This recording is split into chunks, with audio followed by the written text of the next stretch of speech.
Operação Blackout, a Polícia Civil prende 6 pessoas acusadas de fraudar licitações envolvendo a Celesc. Em alguns casos, empresas eram contempladas sem terem participado do processo. O servidor da Celesc escolhia quem iria prestar o serviço mediante o pagamento de propina que variava de 5% a 10% do valor do contrato. Audiência de conciliação entre Guarda Municipal, Prefeitura de Florianópolis e Polícia Federal na próxima semana. Os agentes decidiram entrar em greve após a suspensão do porte de arma. Retorno da tocha, a chama olímpica volta ao estado neste final de semana. Florianópolis será a cidade de número 224 do revezamento da tocha olímpica. Serão 105 condutores que irão percorrer 25 quilômetros dentro da cidade até chegar aqui na Beira-Mar Norte. Tem ainda a expectativa para os jogos do fim de semana. Pela Série A, 2 grandes desafios. Em Porto Alegre, o Figueirense enfrenta o Grêmio precisando da vitória. Já a Chapecoense pega o vice-líder Corinthians na Arena Condá. O Band Cidade desta sexta-feira já está no ar.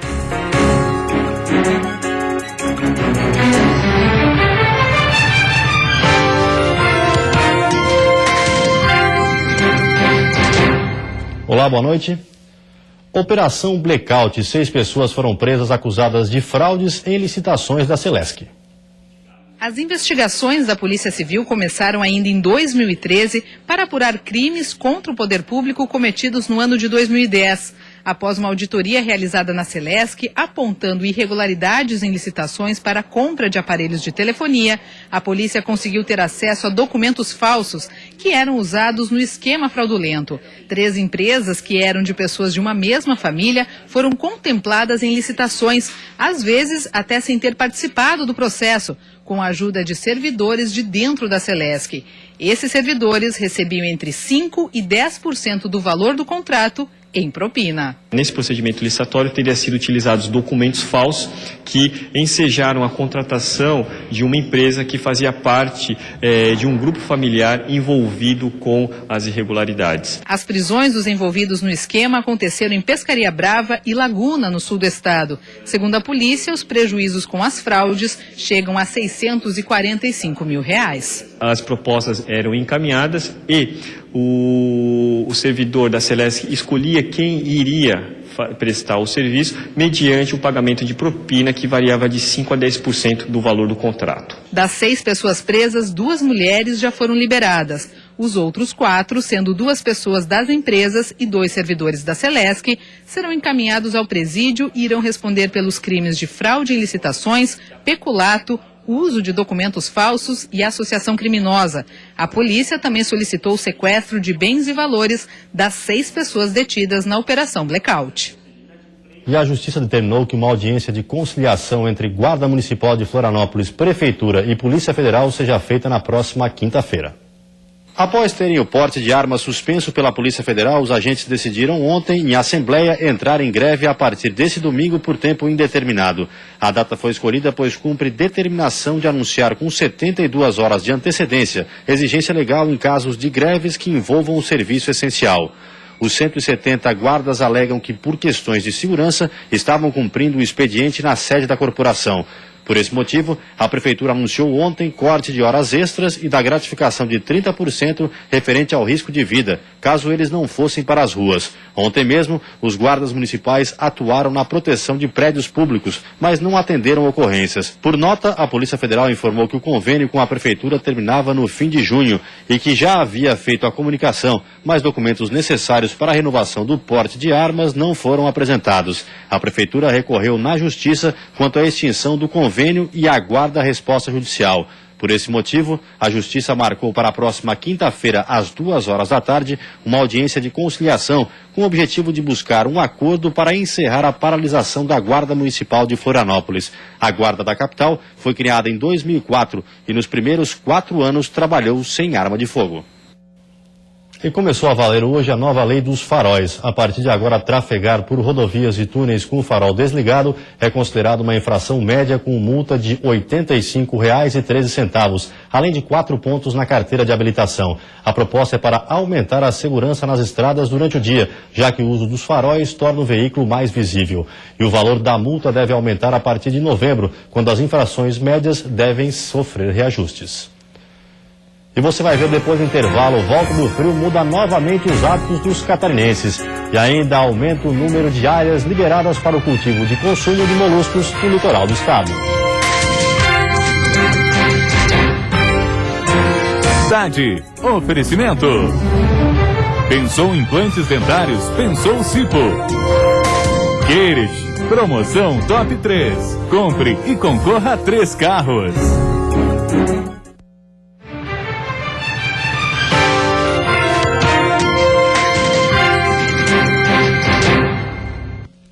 Hoje, Santa Catarina mais uma vez amanheceu com temperaturas típicas da estação. Boa parte do estado registrou mínimas entre 4 e 6 graus. E muita gente que já estava acostumada com o calor dos últimos dias teve que voltar a puxar a coberta em casa e tirar os casacos do armário. O frio vem voltando de mansinho e com ele os costumes também voltam. Nas ruas, as roupas mais pesadas tiveram que sair do armário. Para quem já estava acostumado com os dias mais quentes que vinham fazendo, é bom desacostumar. Mas eu acho que está muito frio, eu acho que ainda vem mais.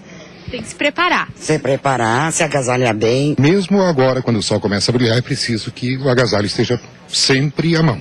Boa parte das cidades catarinenses amanheceu com temperaturas entre 4 e 6 graus. O menor registro foi em Ponte Alta do Norte. Por lá, fez menos 2,5. Já que na Serra, foi em Bom Jardim, onde a mínima foi registrada. 1,7 grau abaixo de zero. As temperaturas caem e quem comemora é o comércio. Nos últimos dias, as vendas tiveram uma baixa. Mas foi só o frio voltar que as lojas, principalmente de roupas, começaram a faturar. A gente está com a expectativa que melhore, né? Como já está aumentando as vendas, no mínimo 30%, né? Porque com o frio o pessoal acaba vindo e comprando mesmo. No decorrer do dia, as temperaturas até subiram, mas era no sol, onde muitas pessoas vinham achando abrigo para se proteger do ar gelado. Lá dentro da loja fica muito frio, né? Então a gente vem um pouquinho no sol para dar uma esquentadinha. Até porque senão não aguenta, né? Não aguenta, senão não aguenta. Para o Regis, foi o chimarrão que acompanhou ele essa manhã.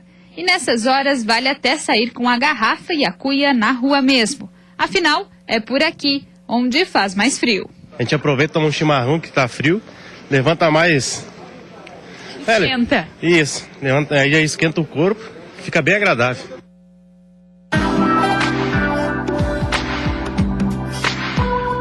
O sábado deve ter nevoeiros ao amanhecer, com predomínio de nebulosidade na maioria das regiões, podendo chover na região oeste. A temperatura mínima fica em 3 graus na Serra e a máxima no estado não passa dos 24 graus no Vale do Itajaí e Litoral Norte. No Planalto Norte, mínima de 6 e máxima de 18. No Sul e na Grande Florianópolis, máxima de 22 graus. Na região Oeste, mínima de 10 e máxima de 20. No domingo, predomínio de nuvens na maioria das regiões, com algumas aberturas de sol. Aumentou o número de áreas liberadas para o cultivo de moluscos no litoral do estado. Aos poucos está se dissipando em mar aberto a alta concentração de microalgas causadoras da maré vermelha, que foi detectada em 24 de maio. As áreas de maricultura localizadas entre Palhoça, na Grande Florianópolis, e São Francisco do Sul, no norte do estado, haviam sido interditadas. Agora já são 13 áreas totalmente liberadas para extração, venda e consumo de todos os moluscos. Em outras 9 localidades, entre elas Costeira do Ribeirão da Ilha e Freguesia em Florianópolis, estão liberados o comércio e o consumo de mariscos. E depois do intervalo, as informações do futebol, a estreia do técnico Lisca no Joinville hoje à noite num jogo em que ninguém pode perder. E ainda as expectativas de Chapecoense e Figueirense para os desafios da rodada contra Corinthians e Grêmio.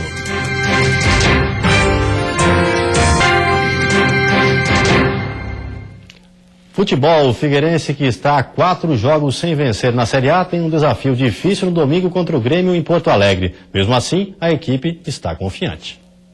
Apesar da vitória na quarta-feira pela Copa do Brasil, o Figueirense está numa situação complicada no Campeonato Brasileiro. São 4 jogos seguidos sem vitória. Nesse período, 3 empates e 1 derrota. O time é atualmente o 16º colocado, a 1 ponto da zona de rebaixamento. E, para piorar, enfrenta no domingo, fora de casa, o Grêmio, 3º colocado no campeonato. Apesar de todos esses fatores negativos, o Figueira embarca confiante para Porto Alegre. O atacante Rafael Silva, recém-contratado junto ao Cruzeiro, está regularizado e deve estrear no domingo às 11 horas da manhã. Olha, eu encaro como uma excelente oportunidade, né? O começo do brasileiro aí estive inativo por conta de uma pequena lesão, mas agora é a hora de atuar. Quando recebi o convite do Figueirense, não pensei duas vezes, então estou aqui para somar. Quem fica fora do jogo é o meia Iago, expulso no último jogo contra o Atlético Mineiro. Primeiro, erros de atenção, né? E outro, um campeonato brasileiro fora de casa, ser mais malandro, ser mais encorpado, dificultar mais para o adversário, para que aí, ao longo da partida, crie-se o espaço para a gente fazer os gols, como fizemos contra o Cruzeiro, né? Conseguimos manter bem um rigor na marcação e, com o passar do tempo, a gente conseguiu os espaços. A Chapecoense também não vai ter moleza nesta rodada. No sábado à tarde, o time pega o vice-líder Corinthians na Arena Condá. Depois de uma derrota por 3-0 para o Santos, mais uma pedreira. O adversário de sábado na Arena Condá é o Corinthians, vice-líder da competição. Outro adversário de G4, mas agora as coisas podem ser diferentes. Com a primeira semana cheia para trabalhar, alguma surpresa de Caio Júnior pode vir por aí. Nos 2 primeiros jogos, foi mais ou menos na base da conversa, porque não tem muito tempo para treinar. Essa semana a gente está tendo uma semana livre, ele está passando um jeito dele de jogar, a filosofia dele de jogo, e a gente já está começando a pegar. Acredito eu que mais aí uma semana a gente já vai estar entendendo tudo que ele quer, ele está passando algumas coisas novas para a gente, por isso o fato do treino está sendo fechado. Então, creio que durante essa semana e a outra a gente já deve apresentar algo novo. O treino foi fechado, mas já se sabe que o volante Josimar é o desfalque, pelo 3º cartão amarelo. Denner volta para a lateral esquerda e Jimenez e Rafael Lima são as dúvidas, porque sentiram no último jogo. Pela Série B, o Criciúma joga daqui a pouco no Heriberto Wilson, precisando somar pontos para voltar ao G4. O Tigre volta a campo hoje contra a Luverdense. A boa notícia é que o jogo é no Heriberto Wilson, onde o Criciúma tem um excelente retrospecto. Foram 7 jogos em casa e 5 vitórias. A má notícia é que na última atividade do Tigre, 2 situações preocupantes. O lateral esquerdo Marlon e o zagueiro Natan deixaram o campo machucados e passam a ser dúvida para a partida de hoje. A vitória é fundamental para os planos de voltar ao G4, então qualquer problema precisa ser superado e a presença do torcedor é fundamental para isso. O adversário também sabe o nosso ponto agudo, então existe uma marcação mais adequada, é normal, de repente, não ter o mesmo rendimento quando se joga mais à vontade ou sozinho, sem marcação. Então, no momento, o nosso grupo está bem consciente, o time está bem preparado e nós temos certeza que com o apoio da torcida contra a Luverdense, que vem com certeza com um time que joga muito bem fora de casa, dá tranquilidade, dá apoio para nós conseguir a vitória. Na estreia do técnico Lisca, o Joinville tem um confronto direto sábado na briga para sair da zona do rebaixamento. Quem diria que Joinville e Sampaio Correia, na altura da 15ª rodada, fariam um jogo de 6 pontos? Mas é isso mesmo, confronto direto dentro do Z4. Jack em 18º, Sampaio em 19º. Motivação para mudar a situação não falta. O Jack tem estreia de técnico. Lisca vai comandar o Jack pela primeira vez e precisa quebrar a sequência de 6 jogos sem vitória. Pelo que Lisca vem treinando em termos de escalação, o time ainda não deve ser muito diferente daquele de Emerson Maria. Nesse momento inicial, a primeira vitória dentro da Arena Joinville vai ter que partir de uma mudança de comportamento dos jogadores. No Avaí, que já jogou nessa rodada, o clima é de otimismo, tanto que o elenco ganhou folga nesse final de semana. Nada como um dia após o outro. Sabe aquela fase ruim do Avaí, que não vencia há 6 jogos? O técnico Silas já estava balançando no cargo? Pois é, de uma hora para outra, tudo mudou. Futebol é assim, é muito rápido, dinâmico, e graças a Deus agora a sequência mudou.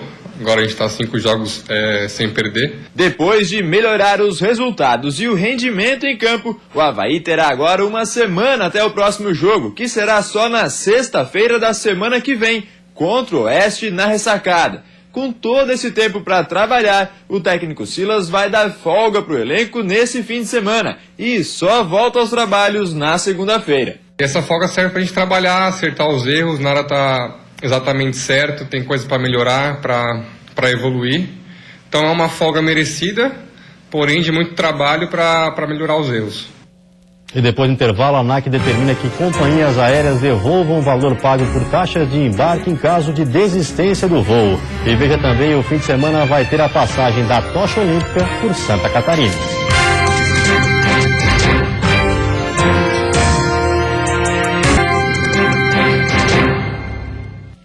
A ANAC determinou que companhias aéreas devolvam o valor pago por taxas de embarque em caso de desistência do voo. O número de queixas de passageiros que não conseguem reembolso aumentou. Ana Carolina não conseguiu embarcar em Londrina de volta para Belo Horizonte. A companhia aérea vendeu mais passagens do que o número de assentos no avião. O voo estava cheio, eles pediram para eu comprar uma outra passagem. Eu comprei porque eles me disseram que iriam fazer o meu reembolso. Não fizeram. Mas ela precisou ir à justiça e a ação lhe rendeu R$4.000.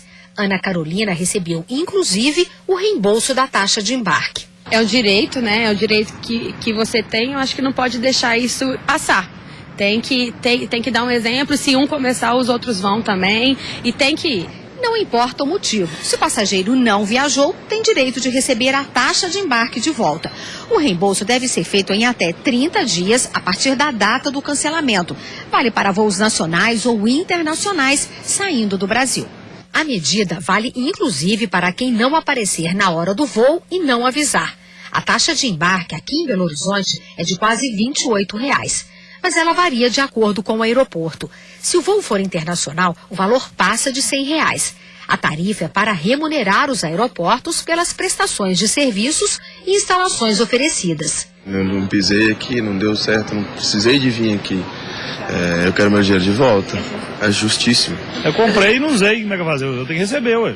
Não estive no aeroporto, eu perdi minha passagem. É um direito pleno do cidadão, meu. Se for do interesse do passageiro, a companhia aérea pode oferecer, no lugar do reembolso, créditos em programas de milhagens ou vantagens nas próximas compras. O passageiro só perde o direito ao reembolso se desistir da viagem no aeroporto de conexão. Se eu perder o voo, com certeza eu vou buscar e vou atrás do meu direito. Mas se for a empresa aérea que cancelar o voo, além da taxa de embarque, o passageiro tem direito ao reembolso de 100% do valor do bilhete. E se a empresa negar o reembolso, que ele anote com testemunhas, faça uma ocorrência policial desse fato, leve ao conhecimento dos órgãos de defesa do consumidor, porque é direito garantido não só nas resoluções da ANAC, como também pelo Código de Defesa do Consumidor, o reembolso nessa situação. Expectativa para a passagem da tocha olímpica em Florianópolis. 105 condutores irão percorrer 25 quilômetros e uma série de atrações estão agendadas para acontecer nos pontos por onde a chama vai passar. Por 95 dias, a tocha olímpica vai percorrer o país, passando por mais de 300 cidades, até chegar no Maracanã no dia 5 de agosto. Ao todo, serão 12 mil condutores, entre eles, seu Odilon, de 89 anos, ex-atleta de remo. Ele irá percorrer 200 metros no domingo, em Florianópolis, carregando o maior símbolo do evento. Quanta gente gostaria de levar a tocha e eu fui contemplado com essa homenagem. É uma homenagem que eu faço ao remo. Graças ao remo eu estou aqui representando Santa Catarina e Florianópolis, principalmente. Teco Padarazzi, ex-surfista e manezinho da ilha, não esconde a emoção de participar desse momento. Meu caso como surfista é uma expectativa muito grande, porque o surf está prestes a entrar na Olimpíada, a gente está numa negociação ferrenha, né, a entidade do esporte, e isso vai ser uma honra, né, poder carregar uma tocha que de repente pode ser um esporte em que o Brasil traga medalhas para o Brasil. Emoção e alegria que Jaime, ex-atleta de basquete, percebeu estar contagiando a cidade. É contagiante à medida que você vai conversando com os amigos, vai conversando com os parentes e relatando que foi um dos convidados para a condução da tocha, essa sensação vai aumentando cada vez mais. Se já era muito agradável no início e muito forte, mas hoje então, e com a proximidade, está realmente muito importante para a gente. Anderson, que já esteve em 4 Olimpíadas representando o Brasil no remo, também foi escolhido para participar do revezamento da tocha na capital. É a primeira vez que vou ter poder conduzir uma tocha, né? Já participei de 4 Olimpíadas, mas nunca tive o privilégio de conduzir uma tocha. Então, para mim, estou ansioso. O percurso, que começa às 3 horas da tarde na Ponte Hercílio Luz, terá um esquema especial de segurança, com mais de 60 policiais, com auxílio do Canil, da Cavalaria e do setor de inteligência, que está monitorando possíveis ameaças. A Polícia Militar estará realizando, desde o início da chegada da tocha em Florianópolis, os batedouros, né, o acompanhamento do revezamento, fechando as vias para que possa a comitiva chegar até o destino final na entrevista Beira-Mar Norte. Então, para isso, a gente está com os motociclistas batedores já todos orientados e treinados para esse tipo de serviço, bem como também viaturas diárias ao longo desse trajeto para dar a segurança necessária ao revezamento, né? E também, né, no encerramento desse evento, no Trampista Beira-Mar Norte, acontecerão shows locais e nacionais com a segurança adequada e necessária para que as pessoas possam, né, curtir e aproveitar esse momento aqui único na nossa cidade. E em cada ponto de parada da tocha olímpica acontecerão uma série de atrações artísticas e culturais para o público. Serão mais de 5 pontos com diversas atividades culturais, bandas locais, também show nacional oferecido pelos patrocinadores do evento, mas serão, além do desfile também, 5 pontos aí de interação esportiva, cultural. É um domingo bastante completo. Florianópolis será a cidade de número 224 do revezamento da tocha olímpica. Serão 105 condutores que irão percorrer 25 quilômetros dentro da cidade até chegar aqui na Beira-Mar Norte, onde um palco está sendo montado para o acendimento da pira e também para a realização de shows de artistas locais e nacionais. A expectativa é de um público de 30 mil pessoas. Ludmilla e NX0 estão entre os artistas que subirão ao palco no domingo. Saindo da capital, a tocha olímpica vai para as cidades do norte e do Vale do Itajaí. Até o início das Olimpíadas, ela terá percorrido 20 mil quilômetros, passando pelos 4 cantos do país. E você fica agora com o Jornal da Band. Um ótimo final de semana a todos e até.